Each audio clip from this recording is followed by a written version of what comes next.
Hello friends, आज हम लोग NTPC previous year math question solve करेंगे। चलिए स्टार्ट करते हैं वीडियो को। क्वेश्चन नंबर 61 देखते हैं। जेम्स द्वारा गणित, विज्ञान और इतिहास में प्राप्त किए गए अंकों का औसत इतना है। देखिए किसमें प्राप्त किया है, गणित, विज्ञान और इतिहास। इसमें औसत कितना है, देखिए औसत 89 है। औसत 89 है, मतलब ये तीनों का अगर हम लोग योगफल निकालेंगे औसत से तो मल्टीप्लाई करते हैं। 3 को है इसीलिए 3 से मल्टीप्लाई करेंगे। 3 में 27, 3 8 24 और 2 26, 267 ये तीनों का है। अब बोला गया है यदि उसके भाषा के अंक भी जोड़ दिए जाए, इतना तो है ही, इसमें क्या कर रहे हैं, भाषा का अंक भी जोड़ दिया जा रहा है। मतलब गणित है, विज्ञान है, इतिहास, इतना तो है ही। इसमें हम लोग और एक ऐड कर रहे हैं, भाषा को भी जोड़ दे रहे हैं। तो बोला गया उसमें भाषा के अंक को भी जोड़ देने हैं, जोड़ देते हैं तो औसत इतना हो जाता है। तो औसत कितना हो जा रहा है, 88.25 हो जा रहा है। तो अब कितना जन हो जा रहा है, 1 2 3 4 को हो जा रहा है। तो 4 से मल्टीप्लाई करेंगे, 4 5 20, 4 दूना 8 और 2 10 का 0, हाथ में 1, 4 8 32 और 1 33, 4 8 32, 33 34 35। देखिए दो के बाद पॉइंट है तो दो के बाद पॉइंट, पॉइंट के बाद जीरो का कोई वैल्यू नहीं। तो बोला गया है भाषा में उसके द्वारा प्राप्त किए गए अंक को भाषा वाला निकालना है। तो देखिए गणित, विज्ञान और इतिहास में टोटल कितना है, इतना है। तो देखिए गणित, विज्ञान और इतिहास का अगर हम लोग इतना का माइनस कर देंगे इससे तो टोटल भाषा का निकल जाएगा। तो चलिए इससे इसको माइनस कर देते हैं, 267 को माइनस कर देते हैं तो आएगा हम लोगों का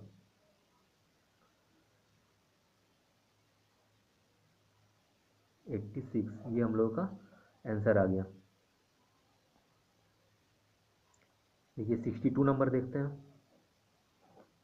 इसमें दिया गया है अंकिता 40 मीटर लंबाई और 30 मीटर चौड़ाई वाले एक आयताकार खेत के कोने पर खड़ी है। तो चलिए ड्रॉ करते हैं एक आयताकार खेत। इसका दिया गया लंबाई 40 मीटर है और चौड़ाई 30 मीटर है। आयताकार खेत के एक कोने में खड़ी है, मतलब किसी भी कोने में, यहाँ लीजिए, यहाँ लीजिए, यहाँ या यहाँ, चलिए हम यहाँ मान लेते हैं खड़ी है। यदि अंकिता केवल विकर्ण के साथ दौड़ती है, तो विकर्ण के साथ दौड़ती है, यहाँ से दौड़ती है, यहाँ से इस विकर्ण पे पहुँचेगी, यहाँ पे इस कोने पे दौड़ती है और प्रारंभिक बिंदु पर वापस आती है, यहाँ से यहाँ दौड़ के जाती है और फिर यहाँ से यहाँ वापस आती है, तो अंकिता द्वारा तय की गई कुल दूरी ज्ञात कीजिए। तो ये हम लोग को फाइंड कर लेना है, यहाँ से जा रही है और यहाँ से आ रही है, तो इसका वैल्यू पहले फाइंड करते हैं। ये पाइथागोरस थ्योरम से हम लोग फाइंड कर सकते हैं। इसका वैल्यू निकालने के लिए अंडर रूट 40 का स्क्वायर प्लस 30 का स्क्वायर, अंडर रूट 40 का स्क्वायर हो जाएगा 1600 प्लस 900, इसका हो जाएगा 2500। 2500 को निकालेंगे, 25 का 5 होता है और 2 जीरो में से 1 जीरो मतलब 50। तो ये विकर्ण निकल के आ गया 50। तो एक बार जाने में 50 लग रहा है, आने में भी 50 लगेगा, मतलब 50 50 100 हो जाएगा आंसर। देखिए 100 ऑप्शन ए में है तो ऑप्शन ए सही हो जाएगा। देखिए क्वेश्चन नंबर 63 देखते हैं। इसमें दिया गया है दो धनात्मक पूर्णांकों का गुणनफल। तो मान लेते हैं दो धनात्मक गुणांक एक्स वाई है पूर्णांक और इसका गुणनफल दिया गया है 375। तो मल्टीप्लाई करके लिख दिए। जब एक संख्या को दूसरा से भागा देते हैं, विभाजित किया जाता है, तो 5/3 बचता है। देखिए सब विभाजित कर रहे हैं एक संख्या को दूसरा से, मतलब एक्स को वाई से डिवाइड करेंगे तो 5/3 बच रहा है। तो ये दोनों का रेशियो आ गया। तो सबसे छोटी संख्या पता कीजिए। तो देखिए दोनों का आ गया, देखिए दोनों का रेशियो आ गया है, तो हम लोग निकाल सकते हैं 5/3 कर देंगे, लेकिन 5 यहाँ पे ए मान लेते हैं, यहाँ पे ए मान लेते हैं। 5a × 3a इक्वल टू, देखिए दोनों का गुणनफल दिया गया है 375, तो 5a × 3a इक्वल टू 375। तो इसको करेंगे 5 दिया 15a स्क्वायर इक्वल टू 375। अब a square equal to 375 divided by 15। देखिए 15 से ये 15 दूने 30, 7 बच गया, 75 हो गया, 15 बचे 75। अब ए स्क्वायर इक्वल टू इतना है, तो ए इक्वल टू कितना हो जाएगा, स्क्वायर हटेगा तो अंडर रूट चढ़ेगा, तो अंडर रूट 25 को निकालेंगे तो 5 निकल जाएगा, का अंडर रूट चढ़ेगा, अगर निकालेंगे तो 5 निकल जाएगा, ए का वैल्यू निकल गया। तो पूछा गया है सबसे छोटी संख्या पता लगाइए। तो छोटी संख्या क्या है यहाँ पे, छोटा कौन है, ये है। तो इसका पता लगाएंगे हम लोग 3 इंटू ए का वैल्यू अगर हम लोग निकाले अभी 5, पुट कर देते हैं यहाँ पे, तो 3 5 जा 15, ये हम लोग का आंसर आ जाएगा। क्वेश्चन नंबर 64 देखते हैं।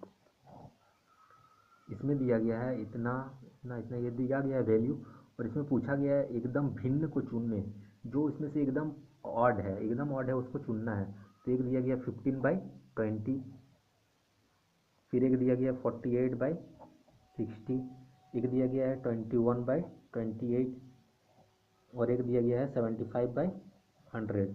चलिए इसको डिवाइड कर लेते हैं। इसको अगर डिवाइड करेंगे, देखिए 5 का टेबल में 3 बार में, 5 का टेबल में 4 बार में, ये देखिए कट जा रहा है, 6 8 48, 6 10 60, और काट रही है 2 का टेबल में 4 बार में, 2 का टेबल में 5 बार में।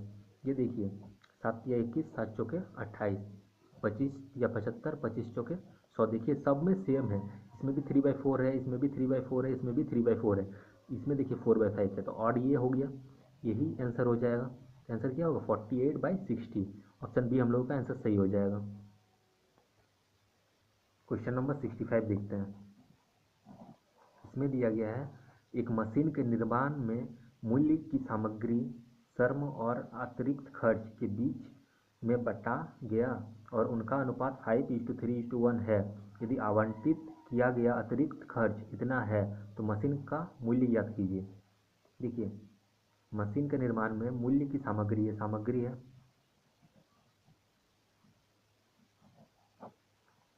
श्रम है और अतिरिक्त खर्च है,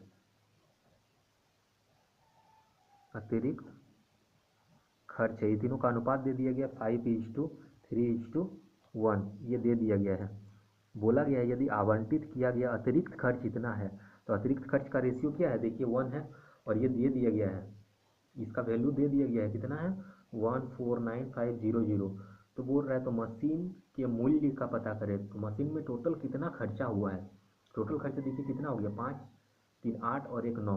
तो एक का वैल्यू अगर हम लोग को पता है इतना है, तो टोटल का कितना हो जाएगा, 9 है टोटल, 5 3 8 और एक 9, 9 से मल्टीप्लाई कर दीजिए, 0 0 9 5 45 का 5 हाथ में रहा 4, 9 9 81, 82 84, 85 का 5 हाथ में रहा 8, 9 36, 36 और 8 44 हो गया, 44 का 4 यहाँ 4 हो गया, 9 का 9, 10 11 12 13। तो ये इसका आंसर आ गया 1345500। देखिए 1345500, ऑप्शन बी आंसर सही हो जाएगा। देखिए क्वेश्चन नंबर 66 से 68 तक, इसमें एक चार्ट दिया गया है, इसको पढ़ लेना है। इसमें दिया गया तालिका विद्यार्थियों की संख्या दर्शाती है, इसमें विद्यार्थियों की संख्या है और जिसके प्राप्तांक श्रेणी, इसमें प्राप्तांक दिया गया इतना इतना परसेंट में, इतना इतना परसेंट आया है। तो चलिए क्वेश्चन देखते हैं। यदि उत्तीर्ण प्रतिशत 41 हो, मतलब 41 क्या है, 41% पास परसेंट है, तो कितने प्रतिशत विद्यार्थी अनुत्तीर्ण हुए, तो कितना परसेंट अनुत्तीर्ण हुआ। तो देखते हैं उत्तीर्ण परसेंट कितना है 41, मतलब जिसने 41 लाया वो पास। देखिए यहाँ तक 40 है, यहाँ 41 है, मतलब ये सब क्या है 41 से ज़्यादा लाया है, ये सब पास है। 41 से कम तो यहाँ से है ना, तो ये सब क्या है फेल है, तो फेल कितना है, वही अनुत्तीर्ण हुआ। फेल कितना है, तो ये सब है, तो ये सबको ऐड कर लेते हैं 5 9 16 और 22 को। चलिए ऐड करते हैं 5 9 16 और 22 को, तो 6 और 2 8 8 16 17, 22 का 2 हाथ में रहा 2 2 2 4 और 1 5, मतलब 52 जन क्या हुआ उसमें फेल हुआ। तो इसका परसेंट में बोला गया है, तो परसेंट में जानने के लिए हम लोग को टोटल निकालना होगा। टोटल निकालने के लिए सबको जोड़ना पड़ेगा, तब सबको जोड़ते हैं, इतना तक तो 52 हो गया। अब उसके बाद देखते हैं 26 है, 18 11 6 4 3, इसको ऐड करते हैं, कितना हो गया देखिए 6 और 2 8 8 16 17, 17 10 27 28 29 30 का 0 हाथ में रहा 3, 5 3 8 2 10 11 12, 120 आ गया, टोटल 120 आ गया। फेल कितना किया है 52 फेल किया है, किससे 120 जन में से 52 फेल किया है। परसेंट में चेंज करने के लिए 100, ये जीरो कट गया। देखिए 2 का टेबल में 6 बार में, 2 का टेबल में 2 दूनी 4 और 1 5, 2 चौके 12, देखिए 2 तिया 6, 2 से एक बार में 2 तिया, मतलब 13 × 10 कितना हो गया 130 डिवाइडेड बाय 3, ये हम लोगों का आंसर आ गया। इसको परसेंट में चेंज करते हैं, 3 4 जा 12, 1 बच गया, 3 3 जा 9, 1 10, 43.33 आते रहेगा। देखते हैं ऑप्शन सी देखिए 43% है, ऑप्शन सी सही हो जाएगा। 67 नंबर देखते हैं, कितने प्रतिशत विद्यार्थियों ने 80% से ज़्यादा प्राप्त किया। तो देखिए 80% से ज़्यादा, यहाँ तक तो 80 है, 80% से ज़्यादा मतलब 81% है यहाँ से देखिए। तो ये दोनों प्राप्त किया, मतलब 7 जन प्राप्त किया है।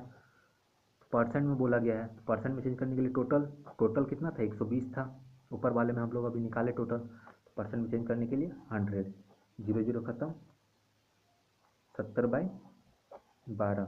अब इसको डिवाइड करते हैं, 12 पचे 60, 10 बच गया, 0 चल गया, 12 8 96, 5.8%। 5.8% देखिए ऑप्शन बी सही हो जाएगा। देखिए क्वेश्चन नंबर 68, उन विद्यार्थियों का प्रतिशत क्या है जिन्होंने 41 से 70% के बीच अंक प्राप्त किए। तो देखिए 41 से 70, 41 से 70 यहाँ तक है, 41 से 70 के बीच में देखिए कितना जाने, 26, 18 और 11। तो ऐड करते हैं 26, 18 और 11, 8 और 6 14 और 1 15 का 5 हाथ मेरा, 1 2 और 1 3 4 5, मतलब 55 विद्यार्थी ने इतना परसेंट प्राप्त किया। अब बोल रहा है कि अंक को परसेंट में चेंज करना है। 55 है, डिवाइडेड बाई टोटल कितना था 120, परसेंट में चेंज करने के लिए 100, ये जीरो कट गया। अब देखिए 550/12, ये 12 चौका 48, 7 बच गया, 12 पच्चीस 60, 10 बच गया, फिर पॉइंट, 12 8 96, 45.8%।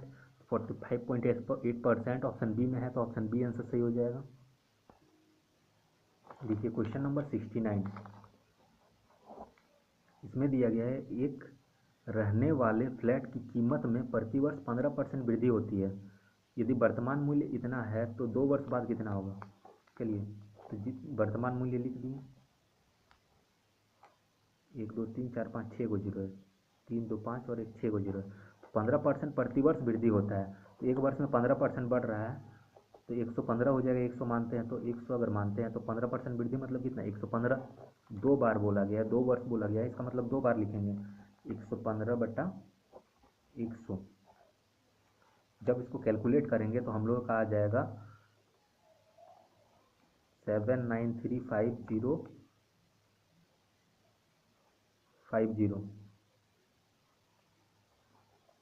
7935000, ये आंसर आ जाएगा हम लोग का। इसको कैलकुलेट करिएगा, इतना आ जाएगा, तो ऑप्शन डी आंसर सही हो जाएगा।